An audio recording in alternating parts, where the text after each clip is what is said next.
இந்த மார்கழி 27ஆம் நாள் ரொம்ப முக்கியத்துவம் வாய்ந்த நாள். ஏங்க அதை இவ்வளவு இம்பார்ட்டண்டா சொல்றீங்கன்னா, பொதுவாகவே இந்த மார்கழி மாதம் அப்படிங்கிறது கீதையிலேயே கண்ணன் சொல்லியிருக்க மாசானா மார்கசீர்ஷோகம். இந்த மார்கழி மாசத்தை தான் தன்னுடைய மாதம், அந்த மாதம் வேறு நான் வேறு இல்லைன்னு கண்ணனே சொல்றார். அப்படிங்கும்போது இன்னைக்கு தமிழ்நாட்டுடைய இலச்சினைன்னு சொல்றோம் இல்லையா, சிம்பல், அந்த ஸ்ரீவில்லிபுத்தூர் கோபுரம் தமிழ்நாட்டினுடைய அடையாளமாவே இருக்கு. இன்னைக்கு நீங்க பாத்தீங்கன்னா ஆண்டாள் சன்னதி இங்க இருக்கும், வடபெருங்கோயிலுடைய சன்னதி இங்க இருக்கும். இந்த ரெண்டுக்கும் நடுப்பட்ட இடத்துல ஒரு துளசி செடி வனமே இருக்கும். அந்த தான் ஆண்டாளுடைய அவதாரம் நிகழ்ந்தது.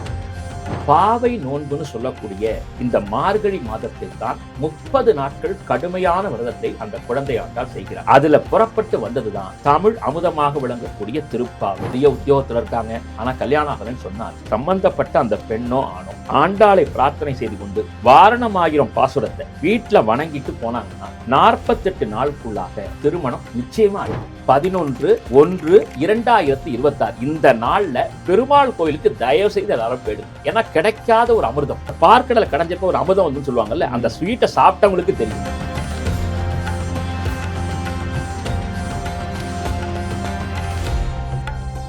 தி டிவைன் தமிழ் நேயர்களுக்கு வணக்கம். நான் விஜயரிகர் சுதன். இன்னைக்கு நம்ம கூட இருக்கிறது யாருன்னு பார்த்தீங்கன்னா மன்னை நாராயணன் அவர்கள் தான் இருக்காங்க. சார் வணக்கம். சார் வணக்கம். சார், மார்கழி மாதம் பிறந்துருச்சு, கார்த்திகையை கடந்து மார்கழிக்குள்ளே வந்தாச்சு. மார்கழி என்னதான் பெருமாளுக்கான ஒரு உகந்த மாதமாக இருந்தாலும் அந்த பெருமாளை அடையணும்னு நினச்ச ஒரு ஆண்டாளின் மாதமாகத்தான் இது முக்கியமாக பார்க்க வேண்டியதாக இருக்குது. அப்படிப்பட்ட அந்த மார்கழி மாதத்தில் பாசிட்டிவான விஷயங்கள் ஒரு பக்கம் இருந்தாலும் நெகட்டிவான விஷயங்கள் ஒரு சிலர் சொல்கிறாங்க. இந்த பாசிட்டிவ் நெகட்டிவை பற்றி தான் ஃபஸ்ட்டு நம்ம பேச போகிறோம். மார்கழியோட பாசிட்டிவ் என்ன, நெகட்டிவ்? ஸ்ரீ விஷ்ணு சித்த குலநந்தன கல்பவல்லி ஸ்ரீ ரங்கராஜ ஹரிச்சந்தன யோகதிருஷ்யாம் சாக்ஷாத் க்ஷமாம் கருணையா கமலாமிவான்யாம் கோதாமனன்ய சரணோ சரணம் பிரபத்யே. தி டிவைன் தமிழ் நேயர்களுக்கு என்னுடைய சிரம் தாழ்ந்த நமஸ்காரங்கள். நீங்கள் கேட்டீங்க, மார்கழி அப்படிங்கும்பொழுது ரெண்டு விஷயம், பாசிட்டிவும் இருக்குது நெகட்டிவும் இருக்குது. என்ன அப்படின்ட்டு பொதுவாகவே இந்த மார்கழி மாதம் அப்படிங்கிறது கீதையிலேயே கண்ணன் சொல்லியிருக்கார். உங்களுக்கு தெரியும், கீதையில் அவருடைய வார்த்தைகளை சொன்னால் மாசானா மார்கசீர்ஷோகம் அப்படின்னு சொல்கிறார். அதாவது மாதங்களில் நான் மார்கழியாவேன். மற்ற மாதங்களுக்கு உண்டான சிறப்பு ஒவ்வொன்றும் தனித்துவம்னாலும் இந்த மார்கழி மாசத்தை தான் தன்னுடைய மாதம், அந்த மாதம் வேறு நான் வேறு இல்லைன்னு கண்ணனே சொல்றார். அப்படிங்கும்போது இந்த மார்கழி மாதத்தினுடைய முக்கியத்துவத்தை நம்ம அந்த ஒரு வார்த்தையிலேயே தெரிஞ்சுக்கலாம். இன்னொன்று தனுர் மாதம் அப்படின்னு இதை சொல்லுவாங்க. என்ன அப்படின்னு கேட்டிங்கன்னா, நம்ம நிறையா சொல்லியிருக்கோம், ஒவ்வொரு மாதத்திற்கும் சூரிய பகவான் 12 மாதத்திற்கு 12 சூரிய பகவான் பொறுப்பேற்கிறார். அப்போ மார்கழி மாசத்துல தனுர் ராசியில சூரிய பகவான் உலாவரர். அப்படி வரதுனால அதுக்கு தனுர் மாசம் அப்படின்னு பேர். தனுசு வீட்டில் சூரிய பகவான் வரதுனால தனுர் மாசம்னு பேர். இதை பொதுவாக சாப மாதம் அப்படின்னு பரவலாக சொல்லுவாங்க. ஆனால் உண்மை என்னன்னு கேட்டிங்கன்னா, இறைவனுக்கே உரித்தான மாதம். சைவம் வைஷ்ணவம் ரெண்டுமே பார்த்தீங்கன்னா கைகோர்த்து நிற்கக்கூடிய மாதம்னே சொல்லலாம். எப்படி அப்படின்னா, சாதாரண சின்ன குழந்தைகளுக்கு கூட தெரியும், மார்கழியினுடைய தொடக்கமே அந்த வைகறை பொழுது விடியக்கூடிய அந்த காலை பார்த்தீங்கன்னா, ஒவ்வொரு சிவாலயத்திலையும் ஒவ்வொரு வைஷ்ணவாலயத்திலையும் திருப்பள்ளி எழுச்சின்னு சொல்லக்கூடிய அற்புதமான ஒரு பாசுரங்கள் பதிகங்கள் படிக்கக்கூடியதை நீங்கள் பார்க்கலாம். காலையில் அந்த ஒரு 4 மணிக்கு பார்த்தீங்கன்னா, நம்ம வீட்டில் இருக்கக்கூடிய சகோதரிகள் தாய்மார்கள்லாம் எழுந்திருச்சு அப்படியே கோலங்கள்லாம் போட்டு அப்படியே அந்த குளிரும், அந்த குளிர்லையும் பார்த்தீங்கன்னா குளிச்சுவிட்டு அப்படியே அந்த கோலங்கள்லாம் வரைஞ்சி ஆனந்தமாக இறைவனை வணங்கி ரொம்ப ஒரு உற்சாகத்தோடு வரக்கூடிய ஒரு மாதம் சொல்லலாம். குளிர் ஜாஸ்தியாக தான் இருக்கும். ஆனால் அறிவியல் ரீதியாக என்ன சொல்கிறாங்கன்னா, ரொம்ப சிறப்பான ஒரு நம்முடைய இதயத்திற்கு, நம்முடைய உடலுக்கு, நம்முடைய மனசுக்கு ஒரு பெரிய பலத்தை கொடுக்கக்கூடியது. எல்லாரும் சொல்கிறதான் ஓசோன் படலம் சற்று கீழே வருது. அந்த ஓசோன் படலம் வரும்பொழுது மனிதனுக்கு எதிர்ப்பு சக்திகள் நல்லா ஒரு இம்யூனிட்டி பவர்னு சொல்கிறோம் பாருங்க, அந்த பவர் அதிகரிக்கிறதாக இதை சொல்லியிருக்காங்க. இதை தெரிஞ்சதுனாலோ என்னவோ தான் முற்காலத்தில் நம்முடைய மகர்ஷிகளாகட்டும், நம்முடைய ஆழ்வார்களாகட்டும், ஆச்சாரியர்களாகட்டும், நாயன்மார்களாகட்டும் இந்த மார்கழி மாசத்தை ரொம்ப சரியாக கணக்கீடு பண்ணி முதல் நாள் அன்னிக்கே சைவத்தில் பார்த்தீங்கன்னா திருப்பள்ளி எழுச்சின்னு சொல்லக்கூடிய திருவம்பாவை, மாணிக்க வாசகருடைய திருவம்பாவை படிக்க ஆரம்பிச்சிருவாங்க. முதல் பாட்டு பெருமாள் கோயிலை கேட்கவே வேண்டாம். நம்முடைய பெரியாழ்வாருடைய மகளாக பிறந்த, அதாவது வளர்ந்த பெண் எப்படின்னு கேட்டிங்கன்னா, பூமாதேவியினுடைய அம்சமா ஸ்ரீவில்லிபுத்தூர்ல அந்த தாயார் பிறக்கிறாங்க. வைஷ்ணவம் எப்படி சொல்லுதுன்னு கேட்டிங்கன்னா, இந்த மனிதர்களை உயர்வுபடுத்தி அவர்கள் எடுத்த பிறவிகளிலிருந்து பிறவித்தலையை அகற்றி மேலே கொண்டு வரணும்னா அதற்கு ஒரு ஆச்சாரியன் வேணும். எத்தனையோ பேர் வராந்தாங்க. அதாவது ஆழ்வார்கள் வந்தாங்க, பகவானே அவதாரங்கள் எடுத்து பார்த்தான். ஆனாலும் இந்த மனிதர்களை மேலே கொண்டு வர முடியல. ஒரு கட்டத்துக்கு மேலே அந்த பாவங்கள், அந்த கர்மாக்கள் அழிக்க ஆரம்பிச்சது. அவங்கள அப்படியே அமுக்கி அமுக்கி மீண்டும் மீண்டும் பிறவி எடுக்கக்கூடிய ஒரு பயங்கரத்தை கொடுத்துச்சு.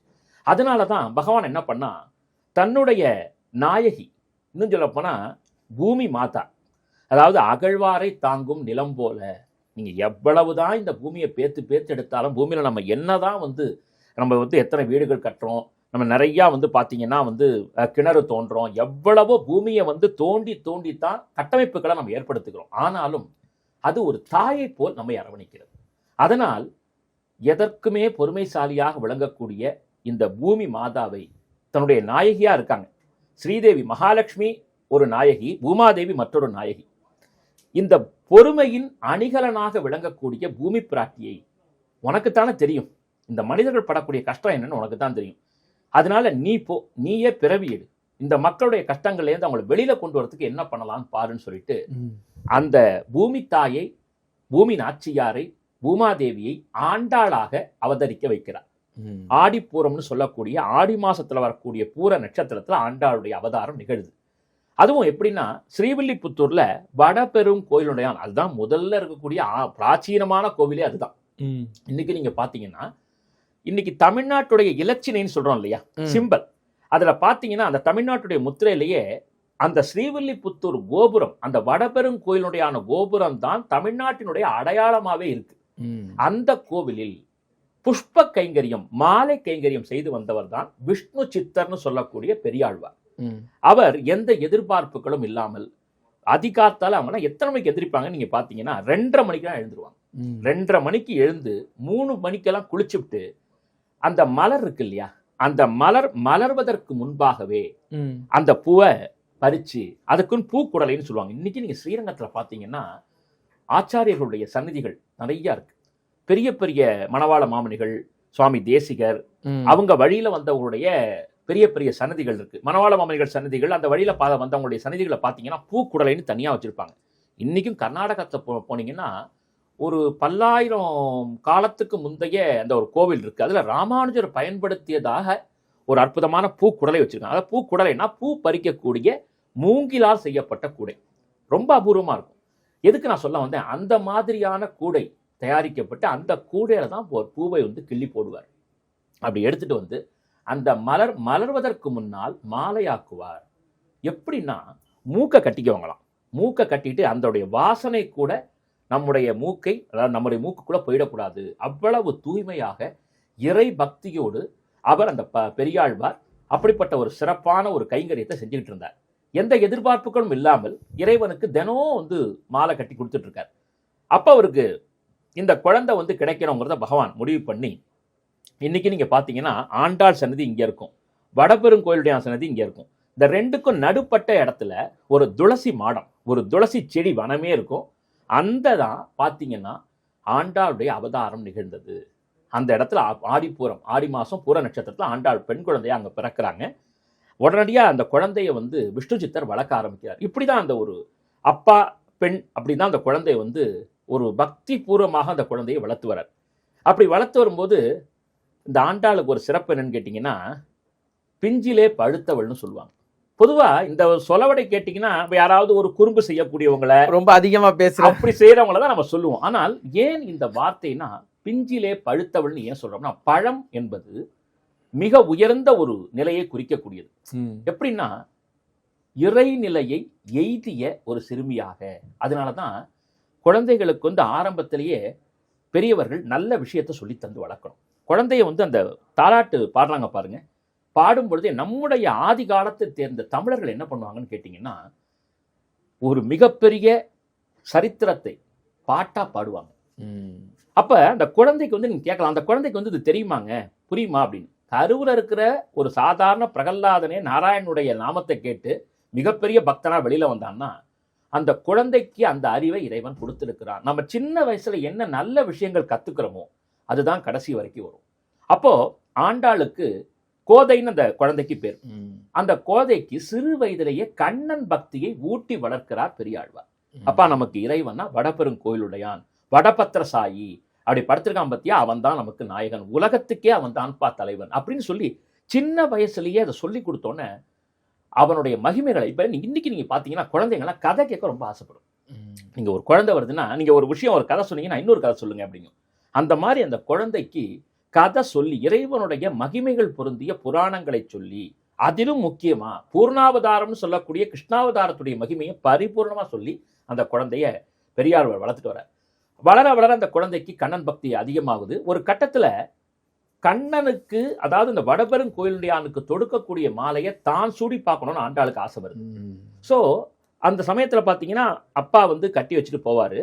அந்த குழந்தையும் சீக்கிரம் எழுந்து என்ன பண்ணும், அந்த மாலையை தான் போட்டு அந்த கண்ணாடியில அழகு பார்த்துட்டு கொடுத்து விடும். இது தினசரி நடந்துட்டு இருக்கு. ஒரு நாளைக்கு அந்த காட்சியை பார்த்தோன்னே தன்னுடைய குழந்தைய வந்து அதுவரைக்கும் கோபிக்காத விஷ்ணு சித்தர் கடுமையா அந்த குழந்தையை கோச்சிக்கிட்டு, எப்படிப்பட்ட பெரிய தவறு செஞ்சிட்டம்மா, இறைவனுக்கு போடக்கூடிய மாலையை நீ போட்டுட்டியம்மா, இதுக்கு தண்டனை கடுமையாச்சேம்மா, நம்மலாம் மனிதர்கள், இப்படி பண்ணலாமான்னு சொல்லிட்டு வெகுண்டு என்ன பண்றாரு, அந்த மாலையை வந்து என்ன பண்ண போறேன்னு தெரியலையேன்னு சொல்லிட்டு அந்த மாலையை தூக்கி போட்டுட்டு வேற ஒரு மாலையை அவசர அவசரமா கட்டி எடுத்துட்டு போறார். அந்த மாலையை வந்து இறைவனுக்கு அவர் சாற்ற கொடுக்கிறார். அர்ச்சகர் சாற்றிய உடனேயே அந்த மாலை அருந்து விழுது. ஏன்னப்போ பெருமாள் ஆவிர்வச்சு சொல்றாரு, உன்னுடைய குழந்தையான சிறுமி அந்த ஆண்டாள் சூடின மாலை தான் எனக்கு வேணும். அப்பதான் தெய்வ குழந்தைன்னு தெரிஞ்சுக்கிறார். உடனே அதிலிருந்து தினசரி அந்த ஆண்டாளுக்கு மாலையை கொண்டு வந்து கொடுத்தோன்னா தான் போட்டு அழகு பார்த்துட்டு அந்த மாலை தான் வடபெருங்கோயிலுக்கு போக ஆரம்பிச்சு. சரி, இது ஏதோ ஒரு தெய்வீக விளையாட்டு, அந்த குழந்தையினுடைய பக்திக்கு அவர் கொடுத்த வரம்னு வச்சுக்கிட்டாலும், நாளாக அந்த பருவம் எய்திய பிறகும் கண்ணன் மீதான அந்த பக்தி, காதல் அது மிக அதிகமாக போய் அந்த குழந்தை ஒரு கட்டத்துக்கு மேல நான் திருமணம் செய்தால் கண்ணனைத்தான் திருமணம் செய்வேன் முடிவே பண்ணிடுறாங்க. அதாவது அவர் பெரிய ஆழ்வாரா இருக்கலாம், விஷ்ணு பரத்துவத்தை நிரூபணம் பண்ணவர். அந்த ஆண்டாள் பெரியாழ்வாருடைய சரித்திரத்தை பார்த்தீங்கன்னா பெருமாள் தான் பரதெய்வம், நதெய்வம் கேசவாத் பரம் அப்படின்னு சொல்லி பாண்டிய நாட்டில் நிரூபணம் பண்றார். யார் பரதெய்வம் அப்படிங்கும் போது இறைவன் ஸ்ரீமன் நாராயணனே பரதெய்வம் நிரூபணம் பண்ணி ஒரு பொற்கிழி இருக்குது. யார் சொல்றாங்களோ அந்த உண்மைக்கு பொற்கிழி தானா கீழே வரும். வல்லபதேவ பாண்டியன் அப்படின்னு சொல்லி ஒரு ராஜா அந்த ஒரு மிகப்பெரிய போட்டி நடத்தினா அதுல பெரியாழ்வாரை கலந்துக்க சொல்லி பெருமாளே சொல்றாரு, போய் கலந்துக்கிறாரு. நதெய்வம் கேசவாத் பரம்னு சொன்னோன்னே அந்த பொற்கிழி தானா நெகிழ்ந்து வந்து அவர் கையில வந்து சேருது. ராஜா அவர் அப்படியே யானையில உட்கார வச்சு தானே வந்து வெண்சாமரம் போட்டுட்டு பெரிய ஒரு பாராட்டையும் ஒரு விழாவையும் நடத்தலாம். அப்ப அப்படி பார்க்கும்பொழுதுதான் கருட வாகனத்துல பெருமாள் காட்சி கொடுத்தோன்னா பல்லாண்டு பல்லாண்டு பல்லாயிரத்தாண்டு அப்படின்னு சொல்லக்கூடிய திருப்பல்லாண்டு பெரியாழ்வார் பாடுறாரு. கண்ணனை ஒரு பெரியாழ்வார் அனுபவித்த அளவு வேறு எந்த ஆழ்வார்களும் அனுபவிச்சாங்களா அப்படின்னா ரொம்ப ஆச்சரியம் தான். எல்லா ஆழ்வார்களும் சரிசமமான பக்தி படைத்தவர்கள். ஆனால் பெரியாழ்வார் கண்ணனின் மீது தனி காதல். அதனால் தான் ஆண்டாளுக்கும் அதை விட அதிகமான பக்தி வந்தது. நம்முடைய தமிழச்சி, அதை முதல்ல சொல்லணும். அதுதான் இன்னைக்கு நாம பெருமைப்படக்கூடிய விஷயம். அப்படி ஆண்டாள் ரொம்ப பக்தி பண்ணோன்னு என்னதான் இருந்தாலும் அவருக்கும் ஒரு தந்தை இல்லையா, என்னடா நம்ம பெண்ணை கல்யாணம் பண்ணி கொடுக்கணும், இவ்வளோ பெருமாளை கல்யாணம் பண்ணிக்கிறேன்னு சொல்றா, நடக்குமா அப்படின்னு ஒரு கட்டத்துக்கு மேல பயம் ரொம்ப தீவிரமா இருக்கிறத பார்த்தோன்னே அவரால் ஒன்றும் செய்ய முடியல. சரிம்மா, இறைவன் விட்ட வழி அப்படின்னு அதற்கு பிறகு பாவை நோன்புன்னு சொல்லக்கூடிய இந்த மார்கழி மாதத்தில் தான் 30 நாட்கள் கடுமையான விரதத்தை அந்த குழந்தை ஆண்டாள் செய்கிறார். அதுல புறப்பட்டு வந்ததுதான் ஒட்டுமொத்த தமிழ் சமுதாயத்திற்கும் கிடைத்த தமிழ் அமுதமாக விளங்கக்கூடிய திருப்பாவை. ஒவ்வொரு நாளைக்கும் பார்த்தீங்கன்னா மார்கழி திங்கள் மதி நிறைந்த நன்னாளா அப்படின்னு அந்த பாட்டை ஆரம்பிக்கிறது போதே நம்ம உடம்பெல்லாம் அப்படியே செலுத்து போயிடும். அந்த பாடல்கள் 30 பாட்டை பாடி ஆண்டாள் நிறைவு செய்கிறாங்க. கனவு வருது, வாரணம் ஆயிரம்னு சொல்லக்கூடிய ஒரு அற்புதமான 11 பாசுரங்களை பாடுறாங்க. அந்த பாசுரத்துல கனவுல நான் பார்த்தேன், அப்படியே யானைகள் 1000 யானைகள் சூழ வரும்பொழுது அந்த எம்பெருமான் என்னை கைத்தலம் பற்ற கனாக்கண்டேன் தோழின்னு பாடுறாங்க. இன்னைக்கும் பார்த்தீங்கன்னா இது இப்போ நேர்களுக்கு சொல்லணும், சில வீடுகளில் பார்த்தீங்கன்னா 30 வயசு தாண்டிடுச்சு, 40 தாண்டிடுச்சுங்க, கல்யாணமே ஆகலை. என்னுடைய பிள்ளை இல்லை என்னுடைய பெண் பெரிய உத்தியோகத்தில் இருக்காங்க, ஆனால் கல்யாணம் ஆகலைன்னு சொன்னால் அவங்க எந்த ஒரு பெரிய பரிகாரமும் பண்ண வேண்டாம். சம்பந்தப்பட்ட அந்த பெண்ணோ ஆணோ ஆண்டாளை பிரார்த்தனை செய்து கொண்டு வாரணமாயிரம் பாசுரத்தை 11 பாட்டு தமிழ் பாட்டு தான், அந்த ஒரு நாளைக்கு அந்த 11 பாடல்களையும் படித்து வீட்டில் வணங்கிட்டு போனாங்கன்னா 48 நாளுக்குள்ளாக அந்த ஆணுக்கோ பெண்ணுக்கோ திருமணம் நிச்சயமா ஆயிடும். அப்புறம் கல்யாணம் வந்து நம்ம சொல்லணும்னு அவசியமே இல்லை. அந்த அளவுக்கு சிறப்பாக நடக்கும்னு நான் சொல்லலையா, அகத்தியருடைய ஜீவனாடி சொல்லுது. நான் ஏற்கனவே ஐயா பற்றி சொல்லியிருக்கேன். ஹனுமத்தாசன் அவர்கள் இதை சொல்லியிருக்காங்க தன்னுடைய ஜீவனாடியில் அகத்தியருடைய அருள் கேட்டு. அப்ப எதுக்கு சொல்றேன், இப்படி ஒரு சிறப்பான திருப்பாவைங்கிற அமிர்தத்தை கொடுத்து இன்று வரை, ஏன் காலம் உள்ள வரை, சூரிய சந்திரர்கள் இருக்கும் வரை அந்த திருப்பாவை தமிழர்கள் நெஞ்சத்தில் கலந்திருக்கும். அதுல முக்கியமா தத்துவ ரீதியா சொல்லிட்டு நம்ம நீங்க கேட்ட கேள்விக்கான பதிலுக்கு நான் வந்துடுறேன். அந்த திருப்பாவை 30 பாட்டு என்னன்னா, வராக அவதாரத்துல பெருமாள் ஹிரண்யாட்சனை மர்தனம் செய்கிறார். அப்ப அவனுடைய நாயகியான பூமி பிராட்டி அப்ப கூட இந்த பூமிங்கிற அந்த ஒரு அற்புதமான தெய்வம் பெருமாட்ட கேட்கிறாங்க, உன்னை வந்து அடைய வேண்டும் என்றால் என்ன செய்ய வேண்டும்? அவர் பல படிநிலைகள் சொல்றார். அதெல்லாம் கஷ்டம்னு சுவாமி வந்து ரொம்ப அற்புதமா 3 விஷயம் சொன்னார். என்ன அப்படின்னு கேட்டீங்கன்னா, அவர் புகழ் பாடுவது, திருவடியை சரணாகதி செய்வது, அர்ச்சிப்பது. இந்த 3 முடிச்சுக்களா உமாதேவி போட்டுக்கிட்டு ஆண்டாளா பிறந்தப்ப அந்த 3 விஷயத்தை 30 பாட்டுல கொடுத்துட்டான்னு சொல்லுவாங்க. அதுதான் தமிழர்களுடைய பொக்கிஷம். எந்த காலத்துல இன்னைக்கு நீங்க வைஷ்ணவத்துல பாத்தீங்கன்னா பெரிய ஆச்சரியம். இப்ப வந்து திருமலை இருக்கு, அது ஆந்திரால தான் இருக்கு, எல்லாம் தெலுங்கு இப்ப பேசக்கூடியவங்க. ஆனாலும் திருமலையிலே கர்ப்ப கிரகத்திலே பெருமாளுக்கு சுப்பிரபாதம் நிறைவு பெற்ற பிறகு, சகஸ்ரநாமம் நிறைவு பெற்ற பிறகு முதல் தரிசனம் எல்லாரும் பார்க்கறதுக்கு முன்னாடி இந்த திருப்பாவை தான் ஓதப்படும். தமிழ் பாடல் இதுதான். இந்த 30 பாட்டும் ஓடி அந்த 28 பாட்டு நிறைவானோன்னு சாற்று முறைக்காக காத்திருப்பாங்க. அந்த வைஷ்ணவ அடியார்கள்லாம் போவாங்க, சாற்று முறை பாடி ஆண்டாள் பாடின அந்த 30வது 29வது பாட்டு 30வது பாட்டை சொன்ன பிறகுதான் தீர்த்தம் சடாரியை கொடுப்பாங்க. இப்படி ஒரு நடைமுறையை திருவேங்கடமுடையானே அமைத்திருக்கிறார். எதற்குன்னு கேட்டீங்கன்னா தமிழுடைய மேன்மையை காண்பிப்பதற்காக. அப்போ நம்ம தமிழ்நாட்டில் பிறந்த ஒரு தமிழ் பெண், ஆழ்வார்கள்ல ஒரே பெண்பார் புலவர், பூமாதேவியின் அம்சமாக வந்தவள், இந்த தமிழ்நாட்டிற்கு மிகப்பெரிய கொடையை கொடுத்து திருப்பாவைன்னு சொல்லக்கூடிய ஒரு பொக்கிஷத்தை கொடுத்து வாழ வச்சிருக்காங்கன்னா அந்த ஆண்டாளுக்கு நாம கோடி கோடி நன்றிகளை சொல்லியே ஆகணும். அதனாலதான் இன்னைக்கும் பாத்தீங்கன்னா காலையில பெருமாள் சன்னதியில போய் பாத்தீங்கன்னா ரொம்ப அற்புதமா 30 பாசுரங்களும் பாடுவாங்க. பாடிட்டு அன்னைக்கு உண்டான நாள் பாட்டு, இப்ப முதல் நாள்னா பாடின அந்த 30 பாட்டை திருப்பி முதல் பாட்டை பாடி சாத்துமுறை பண்ணுவாங்க. இது எல்லா சன்னிதானத்திலையும் உண்டு. ஸ்ரீரங்கத்தில் ஆரம்பிச்சு அத்துணை வைஷ்ணவ ஆலயங்களிலும் எழுதப்படாத விதி, ராமானுஜர் கொண்டு வந்த விதி. அப்படி செய்தால்தான் பெருமாள் திருக்கண் திறப்பார் அப்படின்னு இருக்கு. இன்னும் நிறைய விஷயங்களை சொல்லலாம். அதே மாதிரி பார்த்தீங்கன்னா சைவத்தில் பார்த்தீங்கன்னா மணிவாசக பெருமான் எந்த வாசகத்துக்கும் உருகிறாங்களோ இல்லையோ, மணிவாசக தேன் என்று சொல்லக்கூடிய அவர் அருளிய அற்புதமான அந்த ஒரு பதிகங்களுக்கு மனதை பறிகொடுக்காதவர் யாருமே இல்லைன்னு சொல்லலாம். ஏன்னா ஈசனே வந்து தன்னுடைய பாதத்தின் மூலமாக அவருக்கு அருளை சுரந்து அற்புதமான பாடல்களை பதிகங்களை அவர் அருளக்கூடிய மகிமையை ஏற்படுத்தினார். அதனால தான் மணிவாசக பெருமானுடைய திருவம்பாவை முக்கியத்துவம் பெறுகிறது. ரொம்ப அழகா சொல்லுவாங்க, சைவத்துக்கும் வைணவத்துக்கும் கூடிய ஒற்றுமையை சொல்லுவாங்க. மணிவாசகர் தன்னுடைய பாட்டை தொடங்கும் பொழுது ஆன்னு தொடங்குறார். இப்படி தொடங்கும் போது பார்த்தீங்கன்னா அம்மா ஆண்டாள் அம்மா தொடங்கும் போது மான்னு தொடங்குறாங்க. இந்த மாங்கிற எழுத்து மாணிக்க வாசகரை குறிக்கிறதாகவும் இவர் ஆன்னு தொடங்கினோன்னு அது ஆண்டாளை குறிக்கிறதாகவும் இருக்கிறதாக தமிழறிஞர்கள் நமக்கு சொல்லுவாங்க. இப்படி சைவத்துக்கும் வைணத்துக்கும் ஒற்றுமை உண்டு. அதெல்லாம் சரிங்க, இதை விட்டுட்டு மிக முக்கியமான விஷயத்தையே விட்டுட்டீங்களே, காலையில பொங்கல் கொடுப்பாங்களே அது நீங்க சொல்லலையேன்னு கேட்பீங்க. நியாயம். அது கூட பாருங்க, நல்ல அந்த பொங்கல் பார்த்தீங்கன்னா நெய்யில சிறப்பா செஞ்சு மிளகு சேர்த்து கொடுப்பாங்க. பொதுவாகவே 5 மிளகு இருந்தால் எதிர் வீட்டில் போய் சாப்பிடலாம்னு சொல்லுவாங்க. அப்ப அந்த மிளகு பொங்கல் சாப்பிடும் பொழுது பார்த்தீங்கன்னா அந்த உடம்புல இருக்கக்கூடிய எதிர்ப்பு சக்தியும் நமக்கு அதிகரிச்சு நமக்கு தேவையான ஜீரண மண்டலத்தை சுத்தப்படுத்தி ஒரு உயர்வை தருது. பொதுவாக எல்லாம் பொங்கல் சாப்பிட்டா தூக்கம் வரும்பாங்க. அது பொதுவாக யாரா கிளப்பி விட்ட ஒரு விஷயம். ஆனா உண்மையிலேயே பார்த்தீங்கன்னா அதில் கூட அறிவியல் கலந்து விஞ்ஞானத்தோடு கூடிய மெஞ்ஞானமா இது ஆண்டாள் காலத்திலேயே இருக்கு. இன்னும் ஒரு சிறப்பா சொல்லணும்னா, என்னங்க சாப்பாடை பத்தியே பேசுறீங்க அப்படின்னு நீங்க கேட்கலாம். என்னைக்குமே இந்த தமிழன் அப்படிங்கிறவன் உணர்வோடு மட்டும் இல்லை, உணவோடும் கலந்தவன். தை மாசம்னு எடுத்துக்கிட்டா பொங்கல், மார்கழின்னு எடுத்துக்கிட்டா வெண்பொங்கல், தீபாவளின்னு எடுத்துக்கிட்டா ஸ்வீட்டு, நீங்க எந்த ஒன்றும் இல்லை கார்த்திகை எடுத்துக்கிட்டீங்கன்னா பொரி. எதை பார்த்தீங்கன்னா அந்த ஒரு உணர்வு உணவு எல்லாமே கலந்துதான் இருக்கு. இன்னும் ஒரு சிறப்பா சொல்லணும், கார்த்திகை மாசத்துல பார்த்தீங்கன்னா அந்த பொரி கொடுக்குறாங்க பாருங்க. அந்த பொரியை நாம் சாப்பிட்டோம்னு சொன்னால் உடம்புல, அதாவது நம்ம வயிற்றுக்குள்ள இல்லை நம்முடைய ஹிருதயத்திலேயோ ஏதேனும் வந்து துகள்கள் ஒட்டி இருக்குன்னு வச்சுங்க, அதை கூட அது சீர் செய்து கொண்டு வந்து விடுமா. அதை கூட வந்து நுட்பமாக தான் பயன்படுத்தியிருக்காங்க. அப்ப எதுக்கு சொல்றேன், இதை கேட்கக்கூடிய நேயர்கள் வந்து ஒரு முக்கியமான விஷயம் வைஷ்ணவர்களுக்கு தெரியும். இதை சொல்றதுனால அந்த கண்டிப்பா இதை மிஸ் பண்ணாம போகணும்னு நினைப்பாங்க. இந்த மார்கழி 27ஆம் நாள் ரொம்ப முக்கியத்துவம் வாய்ந்த நாள். ஏங்க அதை இவ்வளவு இம்பார்ட்டண்டா சொல்றீங்கன்னா, ஆண்டாள் அந்த 27வது பாட்டுல சொல்றா, கூடாரை வெல்லும் சீர் கோவிந்தா. அந்த பாட்டுல என்ன சொல்றான்னா, முழங்கை வழிவார.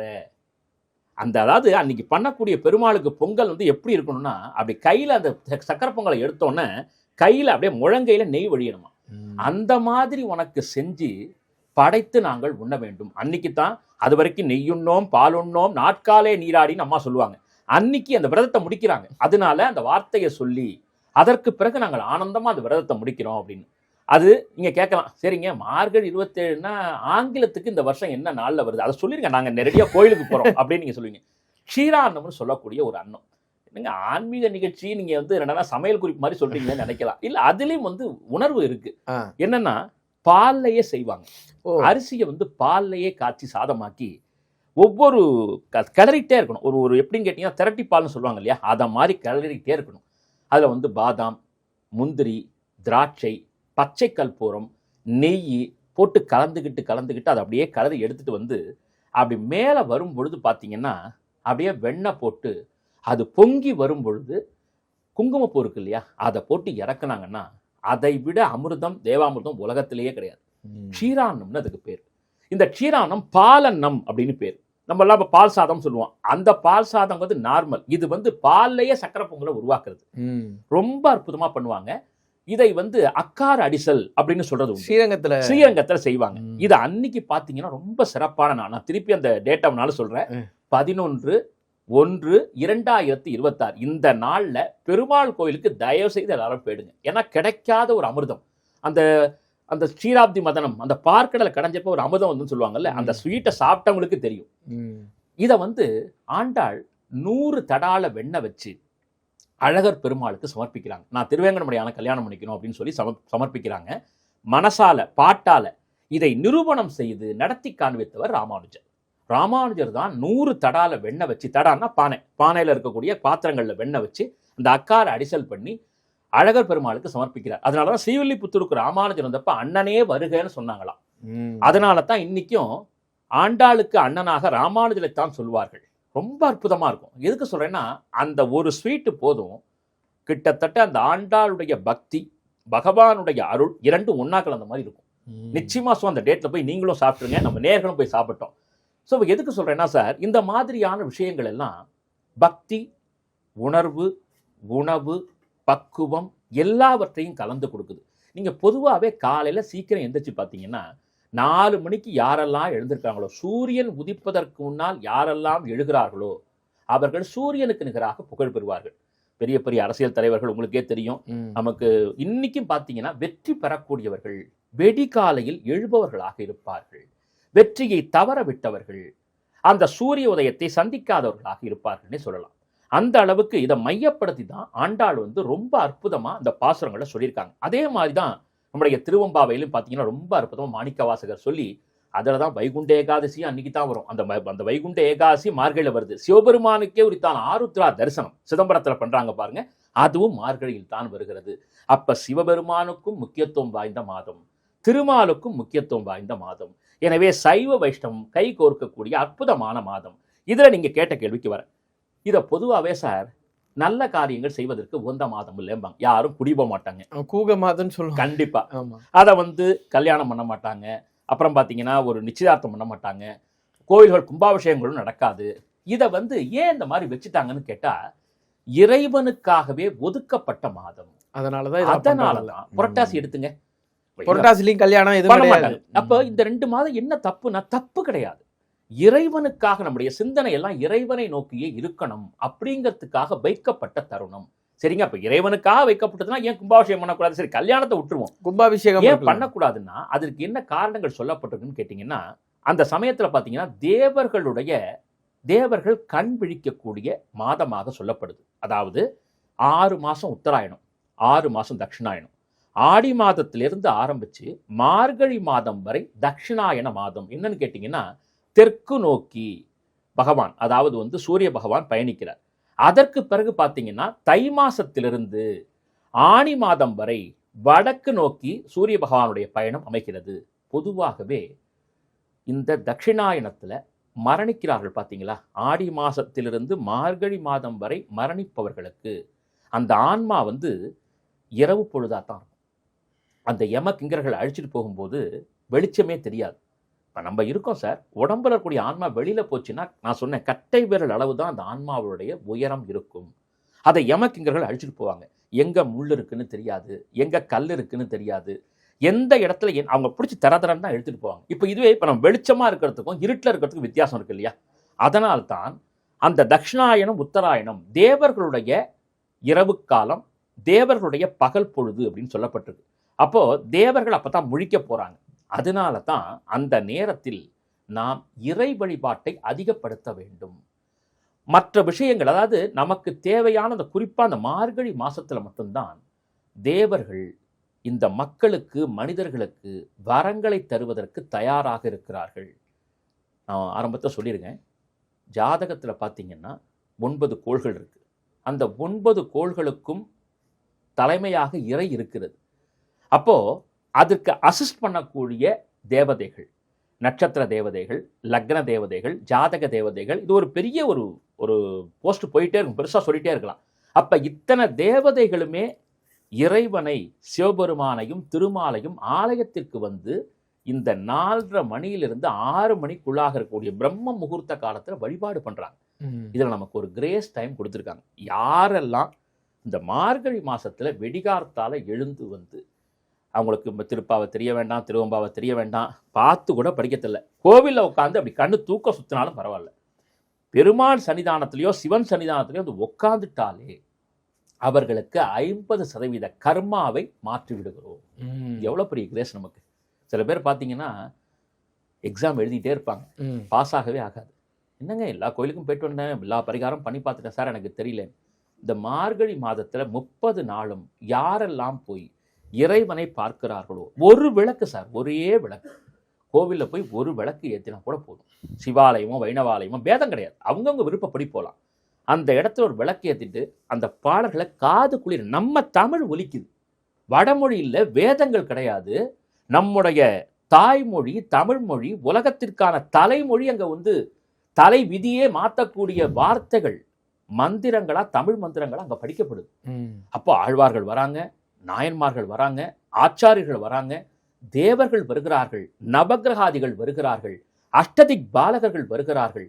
இத்தனை பேரும் சங்கமிச்சு இருக்கக்கூடிய அந்த நேரம் தான் அற்புதமான மார்கழி மாதத்தில் வரக்கூடிய உஷத்காலம். அப்போ அந்த சமயத்துல அது கூட பிராப்தம் பண்ணணும். இப்ப சில பேர் நாளை காலையில் எந்திரிச்சிடேம்பாங்க, படுத்துருவாங்க. இன்னைக்கும் பார்த்தீங்கன்னா கடவுள் எப்படி நமக்கெல்லாம் வந்து ஒரு சோதனை வைக்கிறான் பாருங்க. மார்கழியில யாரும் வந்து பார்த்தீங்கன்னா எந்திரிக்கணும்னு நினைப்போம், அந்த குளிரை பார்த்தோன்னா இன்னும் கொஞ்சம் போர்வையை போத்திட்டு தூங்கினா நல்லா இருக்கும்னு நினைப்போம். அந்த சுகம் கிடைக்காது சார் அப்படின்னு தான் நம்ம சொல்லுவோம். அப்ப அந்த சுகத்தை நோக்கி நமது கர்மா நம்ம இழுத்து செல்லும் கூடாது. அதையும் மீறி யார் எழுந்து குளிச்சுட்டு போறாங்களோ, நெற்றியில உங்களுடைய சம்பிரதாயம் எப்படி நெற்றிக்கிட்டு கொண்டு செல்கிறார்களோ, அவர்களுக்கு வாழ்க்கை தை மாதம் பெரிய வசந்தத்தை வரமாக தரும். அதனால தான் தை பிறந்தால் வழிபிறப்பு சொன்னாங்க. அப்ப மார்கழி மாதம் வரை அவர்களுடைய கர்மா கால்குலேஷன் செய்யப்படும். அவன் ஒருத்தனுடைய பண்ண கர்மா இந்த வருஷம் ஃபுல்லா அவன் என்னென்ன செஞ்சிருக்கான் அப்படின்னு சொல்லி அந்த ஆண்டு கணக்கு முடிவுன்னு சொல்றாங்க பாருங்க. அது மாதிரிதான் மார்கழி மாதம். அப்ப மார்கழியில ஒருத்தர் செய்த விஷயங்கள் எல்லாம் குறிப்பெடுத்து தர்மராஜா வரைக்கும் போய் ரிப்போர்ட் பண்றாங்க தெய்வத்துக்கிட்ட. அப்ப அவர் அதை கையில எடுத்து பார்த்துட்டு, இவன் இத்தனை நாள் வழிபாடு பண்ணியிருக்கான், நீங்க நல்லா தெரிஞ்சுக்கணும் சார், பார்க்கக்கூடிய மக்களுக்கு தெரிஞ்சுக்கணும். கோவிலுக்கு போய் நம்ம சாமி கும்புறதுனாலையோ, சாமியை பத்தி உயர்வா பேசுறதுனாலையோ கடவுளுக்கு ஒன்றும் பெரிய வந்து காரியம் ஆக போறது இல்லை. மனிதர்களான நம்முடைய கர்மா அழிக்கப்படுது. யோசனை பண்ணி பாருங்க. வயிற்று வலி இருக்கு சார், நான் டாக்டர் வீட்டுக்கு போனா டாக்டருக்கு காசு வருதுங்கிறது ஒரு பக்கம், நம்முடைய நோய் தீருதா? இறைவன் காசு கேட்க போறது கிடையாது. ஆனால் அவன் நம்மிடத்தில் எதிர்பார்ப்பது ஒண்ணுதான், தூய்மையான அன்பு. நீ உண்மையான அன்போட வரியா? அப்ப நான் என்ன செய்யறேன், நீ எனக்கு விளக்கேத்துற, ஏத்தல, பழம் கொண்டு வர, பூ கொண்டு வர, சுத்துற, கும்பிடு போடுற, கோவிந்தான்னு சொல்ற, சிவசிவான்னு சொல்ற, அதை இறைவன் கவனிக்கல. நீ வந்துட்டில 4 அடி எடுத்து வச்சுட்டில, 40 அடி உனக்காக நான் இறங்கி வரேன்னு சொல்லிட்டு தை மாதத்தில் நமக்கு என்னென்ன தேவையோ நியாயமான விஷயங்களை இறைவன் நடத்தி கொடுப்பான். எனவே தான் இந்த மார்கழி மாதம் என்பது தவறான மாதம் அல்ல, சாப மாதம்னு சொன்னாலும் கூட அதில் இறை வழிபாட்டிற்காக வைக்கப்பட்டிருக்கு. இப்போ கல்யாணம்னு எடுத்துக்கிட்டிங்கன்னா இறைவனை மறந்துடுவோம். அப்போ கல்யாண வேலையிலேயே இருப்போம். கோயிலுக்கு போக முடியுமா? முடியாது. கிரகப்பிரவேசம் எடுத்துக்கிட்டோம்னா வீடு பத்திரிகை கொடுக்குறது, போக்குவரத்து அங்கேயே சுற்றுவோம். அப்போ இறைவனிடமிருந்து நாம் சற்று நகர வேண்டிய சூழல் ஏற்படும். இந்த மார்கழி மாசத்துல கடவுளை விட்டு பிரியக்கூடாதுங்கிறதுக்காகத்தான் அப்படிலாம் வச்சிருக்காங்க. இன்னும் பார்த்தீங்கன்னா ஒரு சூசகமான விஷயம் பாருங்க. மார்கழியில் பார்த்தீங்கன்னா அந்த பூ வைப்பாங்க, பரங்கி பூ, பூசணி பூன்னு சொல்லுவாங்க. அதை மஞ்சள் நிறத்தில் இருக்கும். ஒரு சாணியை வச்சு அதுக்கு மேலே அந்த பூவை வச்சு பிள்ளையார்னு வைப்பாங்க. இந்த பஜனை பாடிட்டு வரக்கூடியவங்களாம் அப்படியே பார்த்துக்கிட்டே போவாங்க. ஆதி தமிழனுடைய வழக்கமே இதுதான், அப்படி பாடிட்டே போவாங்க. எதுன்னா அது ஒரு அடையாளம்.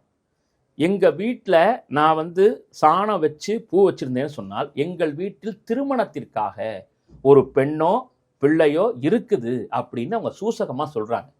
அப்போ வருபவர்கள் காலையில் பிரதஷ்டமாக வரும்போது உங்கள் வீட்டில் ஒரு வரன் இருக்குது அப்படின்னு எடுத்துகிட்டு போயிடுவாங்க.